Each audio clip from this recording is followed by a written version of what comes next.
Hi. See people arriving. Good morning, everyone. Good morning. Good morning. So To keep up with the list here. good bunch of people coming in. Good. Shall we kick off then, folks? It's 2 minutes past the hour. So we're here to think about how you respond to financial challenges for your charity. This presentation has sprung out of a series of 7 articles that we produced at Morkington Smith Nonprofit Advisory, which some of you or all of you maybe have seen. You would have had them emailed to you, and they were looking at 7 different ways that you can respond to financial challenges. Some of them were of more interest. They got more people reading them, so that made us think that we needed to put together a webinar to go into a bit more detail on some of those issues that were more interesting and more relevant to people out there. And so that's what we're going to talk about. But if I just do introductions first. So I'm Dan Fletcher. I head up the nonprofit advisory team at Morkington Smith. As you can see there, I've been working in the sector for decades now, and started out as a fundraiser, and more recently moved to the dark side as a consultant, working on fundraising, but also impact management, charity strategy, governance, and also getting involved in some projects that we do around financial sustainability, although that's more Marcus's ball game. So I'll leave Marcus to introduce himself. Thanks, Ben. Morning, everyone. My name is Marcus Lees-Malay, and I was also on the dark side, but the dark side of audit and accounting. Not quite as long as Dan, if I say then 1996, just an accountant since 2012. And then I've been a consultant for the last 8 years doing all things financial sustainability. If it involves numbers and nonprofits and charities, then chances are over the last 7 years, 8 years, I will have tried my hand at it. And yeah, over to Hannah. You're on mute, Hannah. I'm on mute, I am. How exciting, embarrassing. Hi, my name's Hannah. You pronounce my surname Kofshan, if you're wondering. I've been in charities for 20 years now. Love it, very passionate about it. I've been in fundraising, marketing, membership, done some evaluation, written diversity strategies. I love it. I don't think of consultancy as the dark side, but I'm now in a freelance capacity, and really enjoying being able to bring what is quite a diverse range of skills to help charities where so many of the issues are in fact interrelated. So I'm really looking forward to sharing my experiences with you in ways that I hope are useful for your planning and delivery.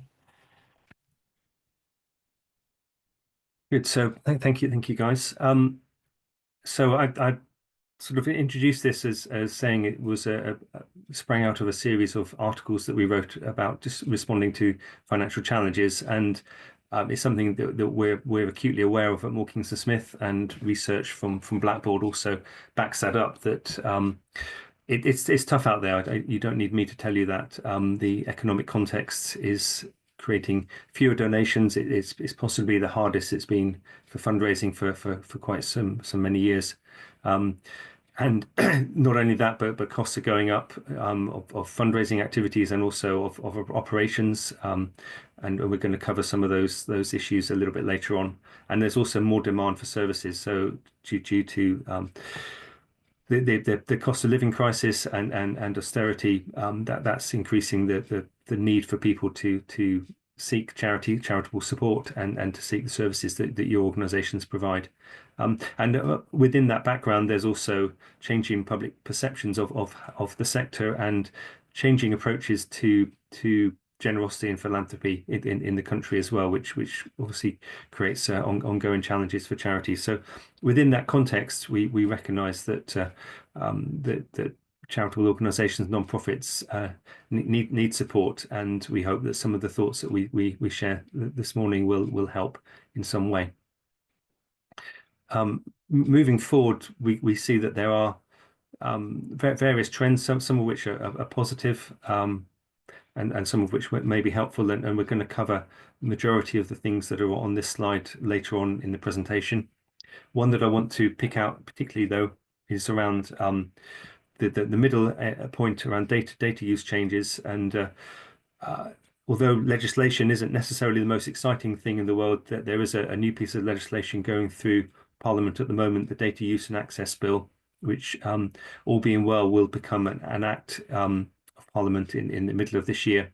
And although some of it revolves around increased compliance needs and increased scrutiny from the Information Commissioner's Office on how all organisations, including charities, use data, there is a glimpse of sort of light at the end of the tunnel, in that charities have up till now been excluded from using soft opt-in as a reason for contacting organisations by email, in particular, and whereas the for-profit world has been able to do that, for 2003 onwards, and so that sort of glitch in the system has been removed with this bill, and there is legislation which will allow charities to have the same benefits that for-profit organisations have in terms of how they communicate with their supporters and with their donors and with those who are interested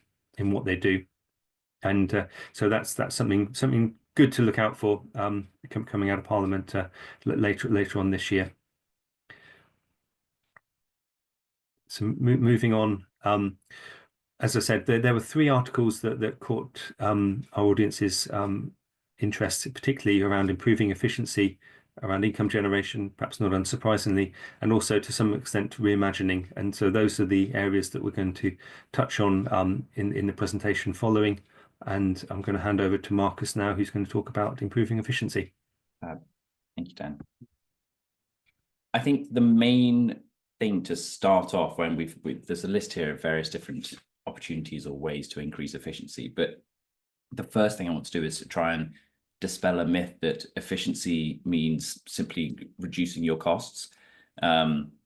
If you look at American politics at the moment and all the Department of Government Efficiency, and really the way they're treating efficiency is, let's just slash cost as much as we possibly can, whereas we're trying to change that way here by not simply saying, well, to be more efficient we just need to cut costs. It's actually trying to use other means to generate efficiency, whether that be empowering your staff to make sure that they feel like they have a say in the tactical money saving measures that you've got. Because ask people have come from different organizations that do different things, or just have their own ideas of ways to do things differently. By opening that up to the rest of your staff, you have a greater chance of coming across a useful nugget that actually may be something that does increase efficiency within your organization. The second one there, reviewing business processes, is something that I spend a lot of my time having to get involved with nonprofits to deal with, is because so often, if you're so busy doing the day-to-day, you don't really have time to step back and review your business processes and to ask the question of, why are we actually doing this, rather than simply doing it because that's the way that we've always done it.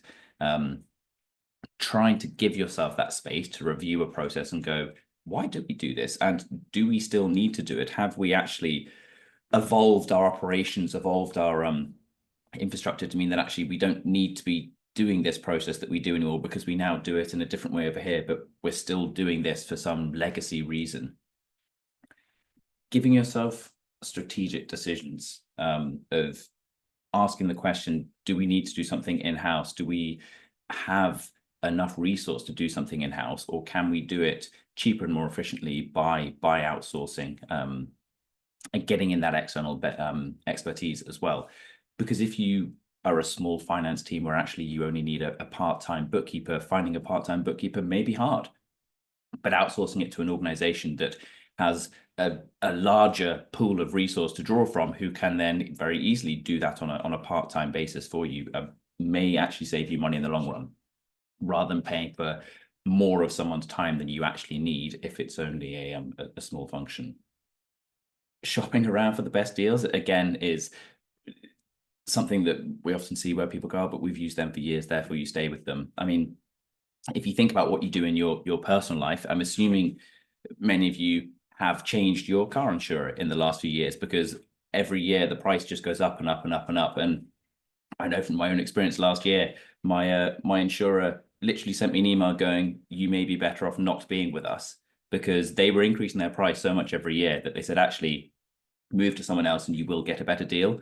So that worked for me. It is something that is worth thinking about for your organizations as well. Do shop around. Don't just use the people that you've used every year, because it may be that they are giving you a sort of a tariff hike every year, as it were, of something like your internet provider or your electric provider. Shop around, see if you can find a better deal. And then the last bit here of make sure your management information matters is something I will be coming on to in a bit when I have a case study, but it's trying not to measure absolutely everything, and try not to give death by spreadsheets to your management and to your trustees. What are the things that actually matter within your organization? What are the KPIs, the key performance indicators, both financial and non-financial? And if you get 6 to 10 of those, measure those, give detail on those and clarity on those and context to them, give a commentary to them, but don't give absolutely every single number, because who's going to read all of those numbers? And sure, have them in the background if they're needed, but less is more when it comes to your management information, and that will save your finance team's time and hopefully save your board time as well when going through those things and making those meetings more efficient. And then in terms of risks to consider, the first one here is that culture overrides strategy, or as Dan cleverly put a little breakfast thing, that culture eats strategy for breakfast. It's all well and good having a great strategy in place, but if you haven't got buy-in from your staff, if the culture of your organization doesn't reflect the strategy that you're trying to implement or trying to progress with, culture is always going to win. And that bottom bit about make the news, don't be the news. Again, the culture is often the way that charities end up in the press for the wrong reasons. And so trying to make sure that whatever culture you have in your organization does reflect the organization you want to be, and that will enable you to actually have a strategy that you can properly implement. And I'm going to hand over now to Hannah to take us through technology and some other costly essential things. Thank you, Marcus. Yeah, that's great. Totally agree about the culture. So technology isn't a panacea. I mean, we've seen the most incredible technological development over the last few decades, and I think many of us feel like we're running to catch up sometimes and not always sure. You kind of want to wait. Is this something that's going to help us now? Do we do it? Do we wait until someone else has proven it works? Obviously, the big one that is mentioned here is about AI, which has been the biggest disruptor in the last year, or well, longer than that for those in the know, but for those who are in the public, only a few years. A friend of mine who's a policy consultant recently used ChatGPT to create around 30 detailed MP biographies that were focused on issues and their interests. And this would usually take him around 3 hours, but this was cut down to 2.5 hours because he had to painstakingly go through and update all the errors.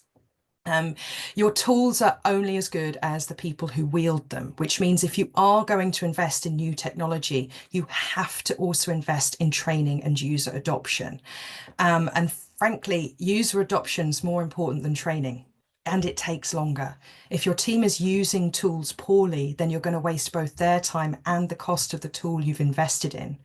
And talk specifically about AI. If you are going to encourage your staff to use AI tools, then make sure you're also curating the information they're drawing from. It's better to invest in a custom GPT, which is populated with data that you trust and control, than be at the mercy of the entire internet. On which note, some costly things are essential. And this is about thinking about the outcomes you're aiming for. So, for example, clarity on whether what you're doing is actually making a material difference in the lives of your service users is essential, as is changing what you do if it's not working. So invest in your impact evaluation and learning. Be brave to change or even stop activities that aren't contributing to your vision and mission. Similarly, positive, frictionless experiences for donors and supporters are essential. Invest in better user interfaces. Don't be distracted by whether your website is shiny. Work out whether it's useful. Make sure you review and improve these systems regularly. Put yourself in the shoes of the people affected by or using your systems, both your internal people and your external people. If you end it, what will be the effect? And part of this is being more self-aware as an organization. The more senior you are, the more likely the expensive thing you want will happen. But are you the right person to decide this? Really? Seniority does not equal insight. So take the time to consider who benefits. Be willing to put your service users first if you have to make a choice. I've just realised I'm next with the case study. So one of the things Marcus and I wanted to do was share a practical example of all this. It's all very theoretical, but what does it actually look like in practice? So I used to be program manager on Macmillan's flagship fundraising event, the world's biggest coffee morning. And my second full year of the event, so of course it only happens once a year, so you kind of see all the things that happen once each time in the year. I noticed that during the paying in period, members of the supporter services team were spending hours and hours manually updating reconciliation payments and database. This was exhausting for them, but it also meant it could take up to a week longer to thank people for their fundraising, which people say, oh no, I'm fine. But actually, if you can get a thank you out quickly and efficiently, then people are just that little bit happier. So I wanted to understand what was going on. And Macmillan's quite a large organization with lots of different moving parts. So what I did was I talked to people in the support services team, the finance team, the database team. And if anyone mentioned someone else or a different team, I went and talked to them. To try and get a view of what that end-to-end process was between someone kind of signing up for coffee morning and being thanked. And then I mapped this using Microsoft Visio, which is usually available in a 365 package, really useful, very simple tool. And what I did was I sat down with people to say, here's what we're doing. Here's what, when you hand this off, this is where it goes. Does this look right to you? And there was a particularly brilliant moment in the kitchen at Charity Towers where the head of finance pointed to a section where her services team would send information to her team. And she said, why do you send these? We don't do anything with them. At which point the support services manager was surprised and relieved because this took several hours a week. So we finally identified that actually the issue was to do with populating the database with 2 unique numbers on the bank slip, whereas at the moment we were only populating 1, so we could update the database. And it meant that the next year, when we grew from £8 million to 20 million in 1 year, with all of the thanking that went into it, we were ready, and we didn't have a team desperately trying to reconcile and update things manually. So Marcus was going to be the one talking about the Langham partnership. This was something that he worked on, and I have some familiarity with, but not a huge amount. So it's unfortunate he's disappeared.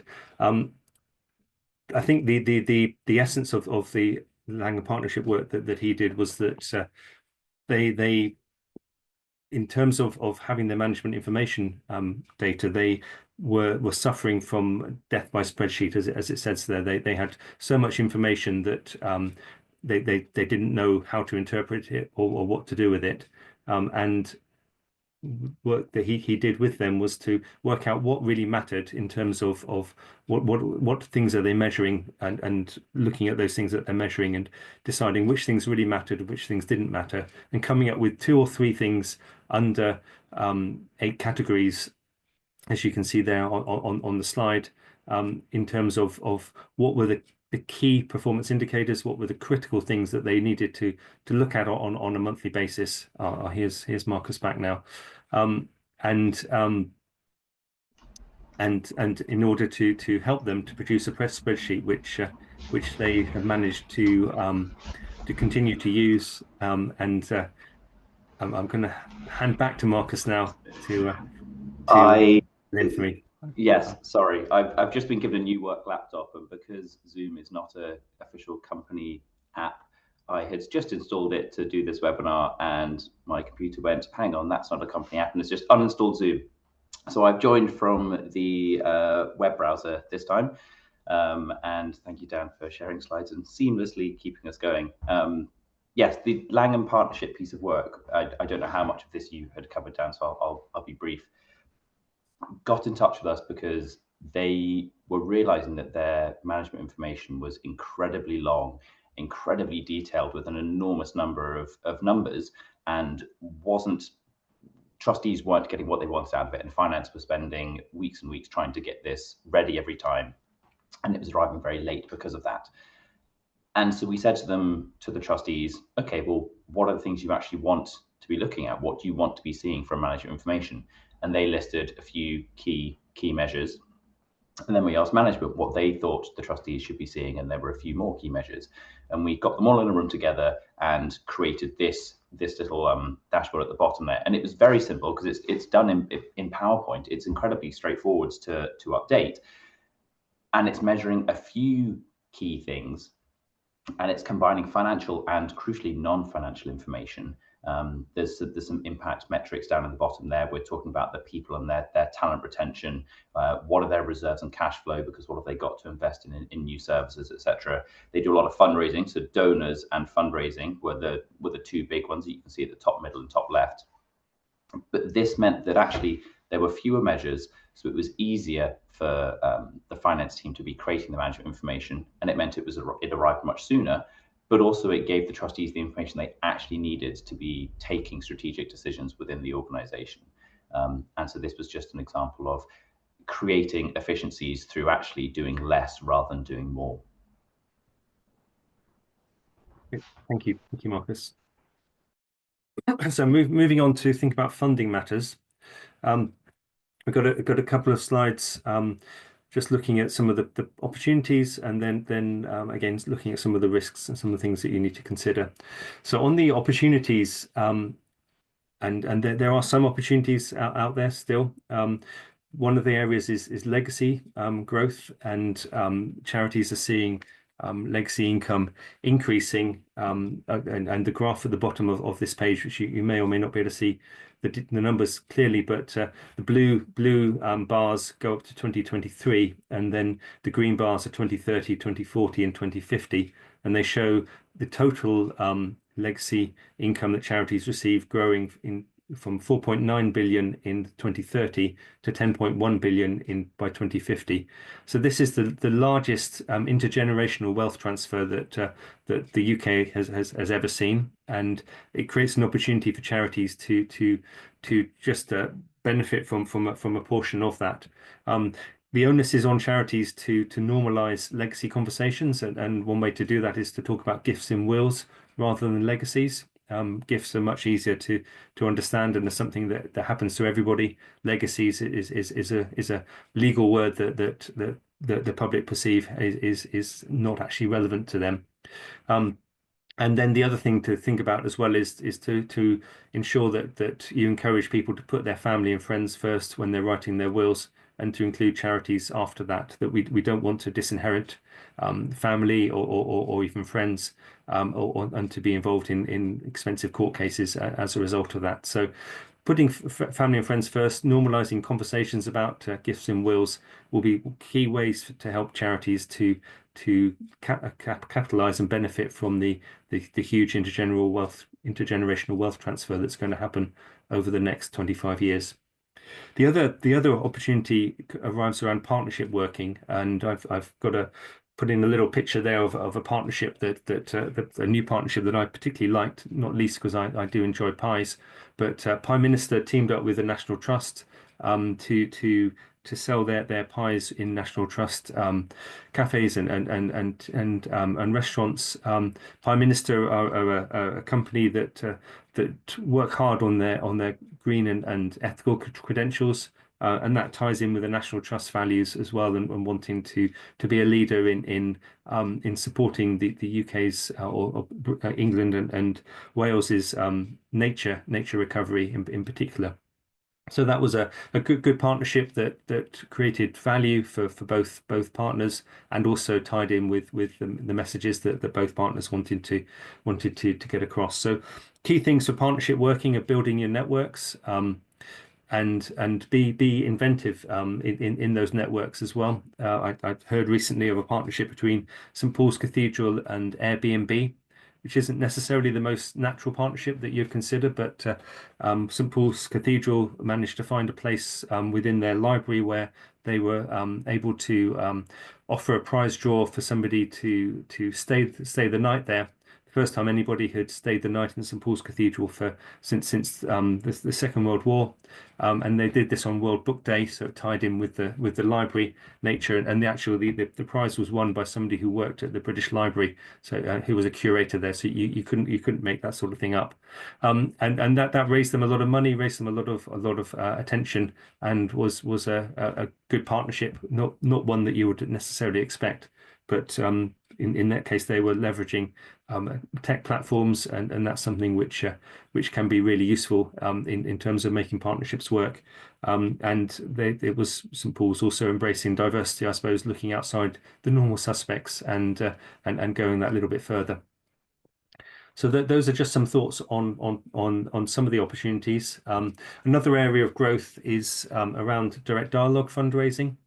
And this direct dialogue fundraising covers face-to-face fundraising in the street, which I know isn't always popular amongst charities and amongst the public, but it does work, and people do give in that way.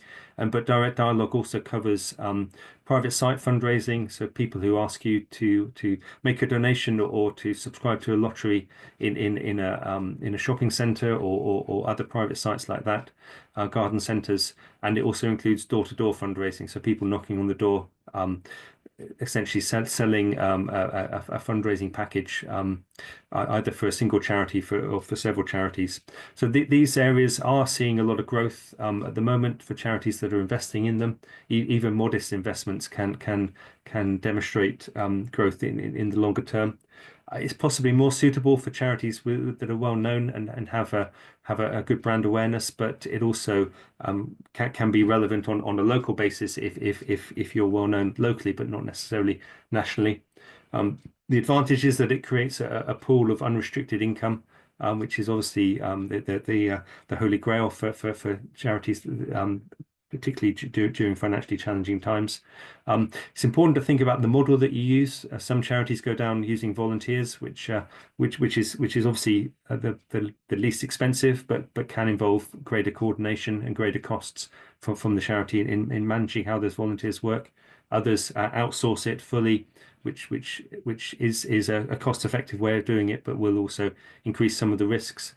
Some of those may relate to reputation risks, and there are compliance issues that you do need to be aware of as well when it comes to managing direct dialogue fundraising. But and just making sure that you do fulfill all the obligations that the fundraising regulator and the Chartered Institute of Fundraising rulebook place on that sort of fundraising.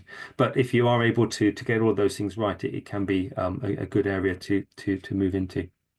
So those are the opportunities. I'll now hand over to Hannah to think about dealing with the risks. And you're muted, Hannah, still. Again, sorry, I'm not used to being just the panelist. Used to being part of the involvement. Yes, so hands up who had global pandemic on their risk register in 2020. And if you did, were your mitigations transition all ways of working to remote and online? Probably not.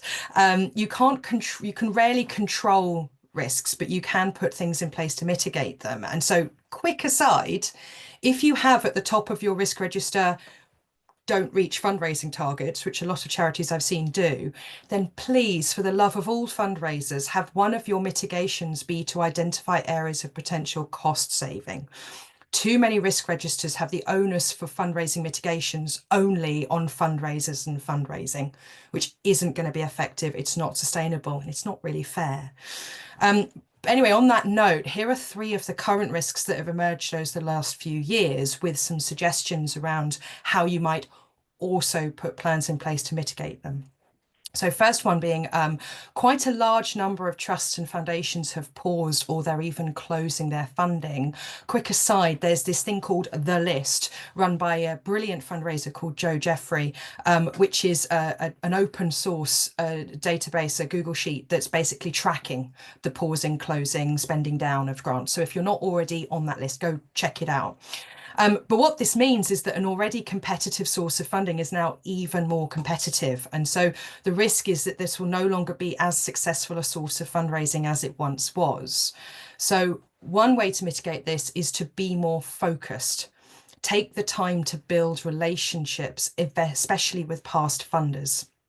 Invest time and effort in the funders, the trusts, the foundations that are most likely to support your cause, rather than spraying and praying across loads. Simply increasing the sheer number of applications you're making will just mean the proportion of those you win will be lower. And of course, another mitigation is not to increase your target for grant funding. If there's not potentially more money there, then you're not going to raise more money. Listen to your fundraisers. Another factor is that people are still feeling the pinch. According to Blackboard, fewer UK organisations have reported an increase in fundraising for 3 consecutive years. So one way to mitigate this is, you guessed it, not to increase your targets, especially if you're not also planning to invest more resource in a particular fundraising area. Saying we will raise 10% more money when we're not doing anything differently is probably not going to be as successful as you'd like it to be. Another way is to look across all of your fundraising and see where you can balance different sources. As Dan said, something like direct dialogue, investing in that might balance out other areas that you're thinking of. So it's the classic all eggs in one basket. You don't want to do that. So try not to be too reliant on success in any one area. And that's going to also be particularly important for any charities that have local authority contracts. They're not increasing from what I'm hearing, they're not actually increasing what they're paying people for these contracts despite costs increasing. So that's going to be a real challenge. Finally, it's really important to think about your fundraising across the long term. For example, a major donor you meet for the first time today is likely to give their first gift in around 18 months to 2 years. A gift in will campaign you launch tomorrow is likely to see a return in around 9 years' time. Sometimes it's worth having a lower target the first year or even the second year in order to give your fundraisers the confidence and the time to meet a higher target in later years. This is what risk is about taking risks that are informed, or not taking the risks because they're informed. The last risk is very similar to what I said about what I'm about to say about restricted and unrestricted funding. The pending increase in employer national insurance contributions is estimated to cost the charity sector as a whole an additional £1.4 billion. This is a core cost which extends to projects where a project includes staff salaries. So one way to mitigate this is to embrace full cost recovery for project funding. So this means if you're not already doing it, including all the relevant indirect costs into a project budget, things like the cost of HR support, operational time, rent, utilities, the time of your CEO. And another is to be open and honest with your funders and donors. They will likely be dealing with the increase in their own organisation, so they'll hopefully be sympathetic.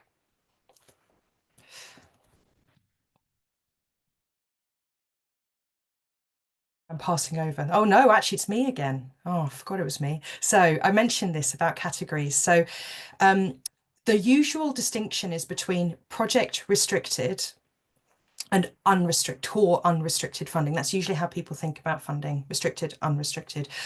But there's a additional 2 categories you can within this matrix that can give you a little bit more flexibility in how you think about both your fundraising and your spending. So just to explain, core restricted, that's C in this matrix, is funding that is ring-fenced for your core costs. So an example of this is from Children in Need, and you can go see it on their website if you want to learn a bit more. They will fund core costs on a restricted basis. So for example, all the costs related to your monitoring, your evaluation, your learning as a charity might be something that you package up and say, can you pay for this specifically? Not all funders will do that, but they might if you ask. Project unrestricted, which is that B category, means funding for a specific area of your work, but you're not predefining what the money is going to be spent on. So an example of this might be that you have a major donor who funds your work with 19 to 25-year-olds, and they're excited about the outcomes you're going to have, but they provide you with the freedom to spend this money the way that you see fit in order to reach those outcomes. And to be honest, who's best placed to decide where to spend the money? The major donor who's not a disadvantaged 19-year-old, or the charity that is advised by their youth and knows what works? I think it's really important to consider the power dynamic in this. Funders are not, again, just because you have the money doesn't mean you have the insight. So restrictions are agreed by the donor. They're agreed to by the donor, but they are led by you. A really obvious example of this is a fundraising campaign that says £10 pays for a mosquito net. That's essentially restricting every £10 donation to saying you'll buy mosquito nets. But in contrast, a fundraising campaign that says £10 could pay for a mosquito net invites a flexibility as to how you spend what's raised. So for public fundraising, when you're communicating indirectly with a large group of people, it is often best to invite unrestricted funding. Excite them about your mission and vision. Don't limit it to a particular activity or thing. For fundraising that's more one-to-one relationship led, such as with Trust and Foundation's major donors, again, it's really good to have open and honest conversations about what you really need to fulfill your mission and vision, rather than allowing them to say, well, I want you to buy this. Try and develop relationships built on trust and built on insight if you can. Only restrict if it's of benefit to everyone. I think that is me now. I'm passing back over. Thank you. I'm talking about reimagining, and 10 minutes ago I was imagining throwing my laptop out of my window. I had 2 seconds where I had a little pop-up box that just said Zoom uninstalling, where I had a moment of sheer panic before everything closed. Anyway, we're back and we're talking reimagining. And I suppose what I want to preface this slide with is saying, what I'm actually talking about here is not so much the reimagination itself, but giving you the building blocks or the platform from which to have successful reimagination discussions and conversations. Because until you know where you are now, it's impossible to look at what you want to change to, because you don't know what you need to change to get to there. So that very first bit, before being able to reimagine, do you really know what your business model is and how it works? Do you know where you get your income from, where you spend the majority of your money? Do you know what sort of funding you're particularly reliant on to be able to have the conversations that Hannah and Dan have just been talking about, of diversifying that or setting realistic targets, etc. The second piece there of cash is king. If you're looking to reimagine, chances are that it's going to take an investment of some description, whether that be of staff members' time, which is also cash to your organization because you're paying those staff, or of an actual investment of cash by trying to reimagine a service, buy a new building, do something different. It's going to take money. Do you have a grasp on your cash flow cycle, to know when your peaks and troughs of cash are? To be able to plan effectively to make sure that you have the cash when you need the cash. The working capital cycle, the things Hannah had just been talking about before in terms of fundraising, of I'm investing in a fundraiser now, but I know I'm not going to see the return from that investment today until potentially 9 years' time. That's a working capital cycle for that particular example of 9 years. Do you know what your working capital cycle is for each of the different bits of your organization, to then build up a whole picture, a whole organization-wide picture of what your cash flow is? Because then you're able to say, okay, well, I know I'm getting X amount in March. It's unrestricted funding because of all the great things Hannah was just talking about. I can use that to reinvest and to reimagine and to do something different over here. And then the bottom bit, the world is changing rapidly, whether that be cost of living, whether that be local authorities changing their funding metrics, whatever it is, or the needs of your stakeholders and your beneficiaries. Don't be afraid to ask big questions, to challenge the way you do things. It comes way back up to the efficiency piece at the top, rather than doing things the way you've always done them just because that's the way we've always done them. is that still meeting the needs of your beneficiaries? Is there something we can do to do things differently? Talk to your beneficiaries. What do they really need and want from you? Are you providing that? And if not, why not? Can you change to give a more impactful service? Which takes me on to the next slide, which is trying to look at the impact of your different services against their profitability or fundability. There's profit is always seen as a somewhat dirty word in the charity sector. So depending on what you want to look at there, because it may be that a service is a paid for service and therefore does have a profitability level to it, or it may be a service that is very attractive to grant funding and therefore has high levels of fundability, even though the service itself only costs money and doesn't make money, but it's highly fundable. So this diagram here is looking at what's the impact you're creating with that different service, and then how profitable or fundable is it along the x-axis. And then challenge yourself to say, okay, well, what are we doing currently? And if you click once more, Dan, that should now then pop up a sort of here's one I prepared earlier type example. Challenge yourself. Say, okay, this is where my current services sit, because I've done the work on the previous page, the knowing my business model. I know how much it really costs me to deliver all of these services, and I know how much they make or don't make against that. I'm also giving myself the time to look at the impact of those services and how impactful they really are. And I can use that to plot them on this grid. And the size of them we've done is this one is the bigger the circle, the larger the reach of that service, the more people it reaches. And so looking at this particular example, which was an older people's organization, they were relatively impactful in a few of their services, but nothing was impactful and providing finances to the organization. Everything was being propped up by fundraising.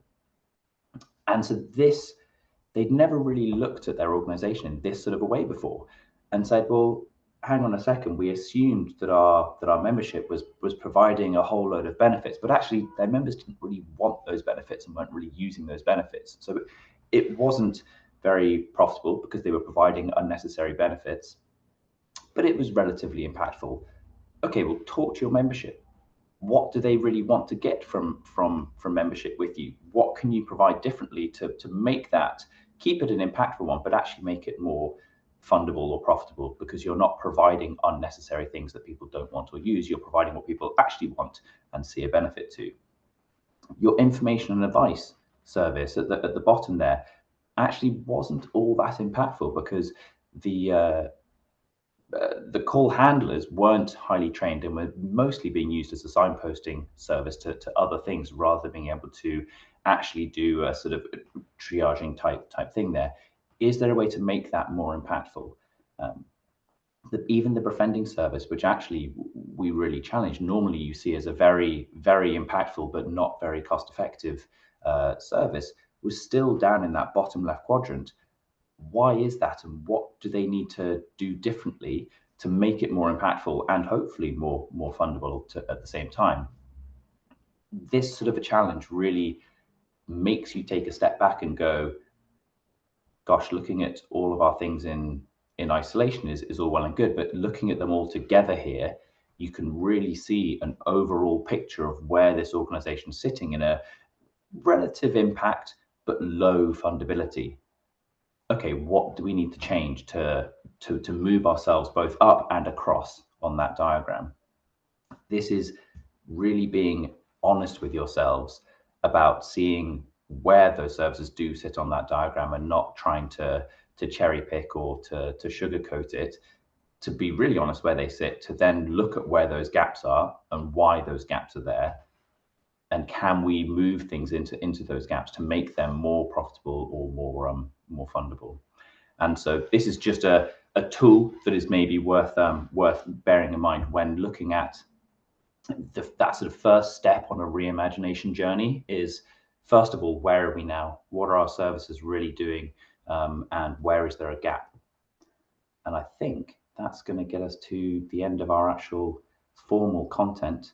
So we have time for some questions before we wrap up. So we've tried to rattle through quite a lot here at pace, but we've done that deliberately so that we've given a sort of a flavour and a starting point on all of these areas, in the hope that we have some good questions coming up from you now. So if you do have any questions, feel free to ask away. You can put them in the Q&A function, you can put them in the chat, and yeah, we're here for the next 10 minutes.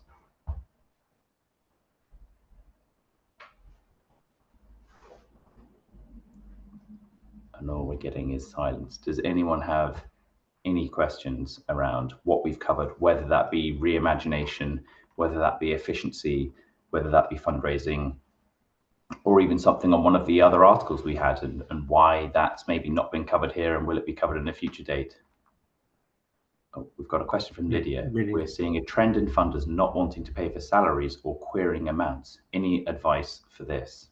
Dan and Hannah, that's definitely a fundraising one for one of you. Yeah, I have to say, I don't think it's a new trend. I think it's always been the case. There's a certain type of funder. In fact, I probably shouldn't mention another consultancy, but another consultancy recently put in 5 types of funder. I think you definitely recognize some of them. I know it sounds, in some ways, not about avoiding them. It's about recognizing those funders that you will not change their minds. You are an individual charity. So it's about diversifying your pipeline. If you know there are funders that just won't fund salaries, then don't go to them to fund salaries, and instead think of where other sources you've got unrestricted funding. Definitely align it there. In fact, I just recently did a work with a small charity where I was kind of saying, look, the stuff that you do, of all the stuff you do, the only stuff that actually trusts and foundations will probably be interested in is that bit. So everything else you need to fund differently. So basically what I'd say is just deal with the fact they do that. Don't think you're going to change it. And I'm sorry, there are people trying to change it, but I don't think us as individual charities are actually going to really convince these funders to change their minds. Sorry. And you mentioned it earlier, Hannah, about the list. I have just posted a link to it in the chat. So if I don't know whether if anyone's watching this after the fact, I'll make sure that we have a link to that included on the description for the video for anyone watching this not live. Okay. I guess the other thought on that is I agree with what Hannah's saying, but it also depends on how you present, how you make your case for support to funders, and whether you're emphasizing the salary element of it, or whether you're emphasizing what that salary is achieving in terms of impact. And if you can get a funder to pay for your charity to achieve the social value or the social impact that can be created by that individual or groups of individuals being paid a salary, then that is perhaps one way around that. But at the end of the day, some funders are quite restrictive on what they fund and how they fund, and they can sort of sniff if you're trying to get around the corners. Kelly's made a comment saying, we've recently been discussing identifying the things we provide that we aren't funded for. So the impact profitability grid is particularly helpful. As a charity in the social care sector, I've just had an email pop up. As a charity in the social care sector, the majority of our income is local authority funded, which provides great challenges. Yeah. And this is exactly what that diagram is useful for, Kelly, is giving you because oftentimes each of those services are sort of almost run in isolation, and you look at each of them in its individual sort of profit and loss for that service maybe, or you only look at it as an organization. You don't get to see where each of those services sit in a bigger picture. So having that diagram does really challenge you and go, oh gosh, yes, none of our services actually are fundable or financially viable. What do we need to be doing to change that? Does that mean we need to be investing in fundraising that we haven't done before? Do we have the cash to do that? Do we have the cash to get through the working capital cycle of that fundraising? Or do we need to be trying to change the way we run our services to reimagine them? There's another question from Carol about investment in direct marketing and how to persuade boards that it's essential, albeit expensive. And yeah, I sort of hear your pain, Carol, on that one. I guess a way to persuade boards is to talk about the expected return on investment and demonstrate that you understand what that return looks like and you understand what the model is over time. And a number of boards, maybe if they don't truly understand fundraising, they expect returns on investment to be the sort of returns that you might get from stocks and shares or your bank account in interest rates. And typically for direct marketing, you get a much higher return on investment, and for other sorts of fundraising, you get a much better return on investment than just having the money sitting there anyway. So if you're able to make that case to them and show them the model of what you're hoping to see come back from the activities you're going to do, that can be persuasive. But Just to say, I'm actually running a session in April, which is an introduction to fundraising for trustees. It's not how to fundraise, it's explaining how fundraising is different from sales, why you don't just go to the Rich Times Rich list and say ask for money. So if that's interesting, that'd be useful. But the other thing I would say with this is actually use analogies they recognize. So if one of your board members works in insurance, see if you can show like how the way that they get their business isn't simply because they're sitting in an office and someone finds them. It's because they put their message out there and they find it. So use analogies if you can. Use the visual and personal things that a board might go, oh yeah, I get that now, as one of the ways to think about it. Yeah. Should I pick up Rajan's question as while I'm talking? You carry on, and then once you've done that, I'll pop in and add to that. So crack on.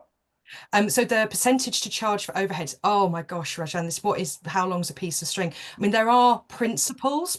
Some will say 9%, some will say 10%. Some funders will explicitly say no more than 15% or something like that. I would suggest this is where relationships come in.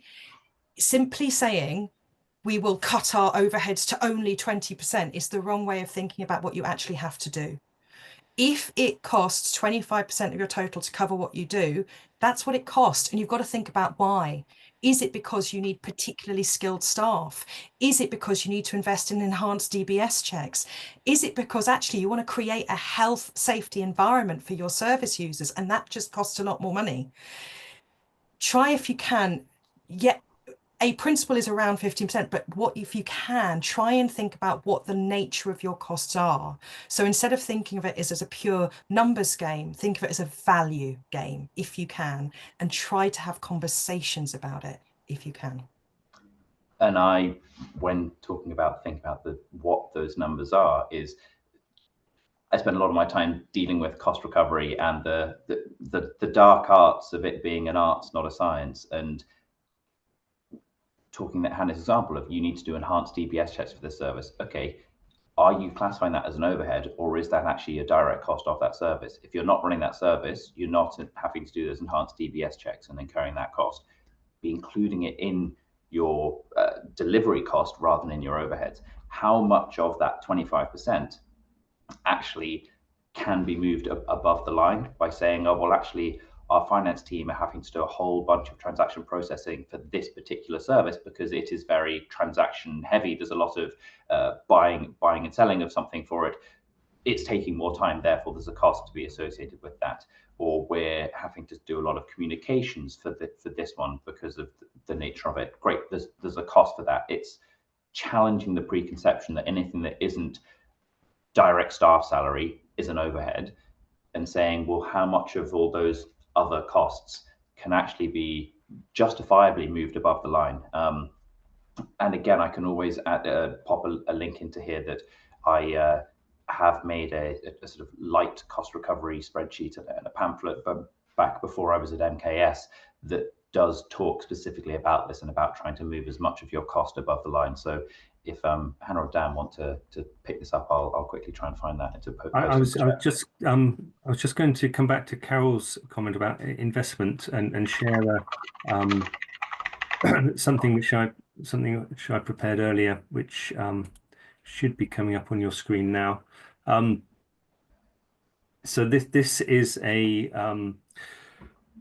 it's a slightly difficult graph to grasp. Both the axes are logarithmic rather than normal normal scale, and that's in order to get the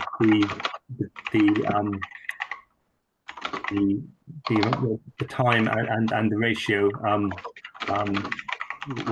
working appropriately to allow for legacies to be on there as well as events. But this graph shows what the likely return on investment should be from different forms of fundraising, but also what the time span of those activities are. And I've certainly seen that this can be quite useful when talking to trustees to help them to understand how your range of fundraising activities mesh in with each other, how you've got a portfolio of different activities which give you returns at different times and give you returns at different levels, and so the 0 point at the sort of bottom left-hand corner of the graph is when the activity started. So in an ideal world, you'd have a series of investments on events over maybe a 2 or 3 month, or regularly over a 2 or 3 month period, so that you're getting some cash in from that investment on a regular basis, even though the return is only on likely be on a 2-to-1 basis, and that helps you while you're also making your trust applications and your individual fundraising approaches through direct marketing, so to get a return at other time periods. So this is something that we can also share this document with the email that goes out with a copy of the presentation, in case that's useful for people as well. Perfect. And in the chat, I have just put a link to that pamphlet that I wrote back at Bayes Business School, as it is now. It makes reference to a spreadsheet that you can use to sort of do it at home as you watch it, Blue Peter style. And if you would like a copy of that spreadsheet, do drop me an email and I can send you a version of that. And it's we have a more all-encompassing model that we use with our clients, but there's a light version that gives you enough to work along with that pamphlet if you want to try and do it yourselves at home. Great. So I see the clock's ticked over to 11 o'clock. We will finish on time. Thank you very much for everybody who's stayed on and asked questions, and hopefully that's been useful. And yeah, you will receive a copy of the presentation and the other information that we've talked about in the Q&A session as well. Thank you very much for coming along to this be our first webinar for a number of months.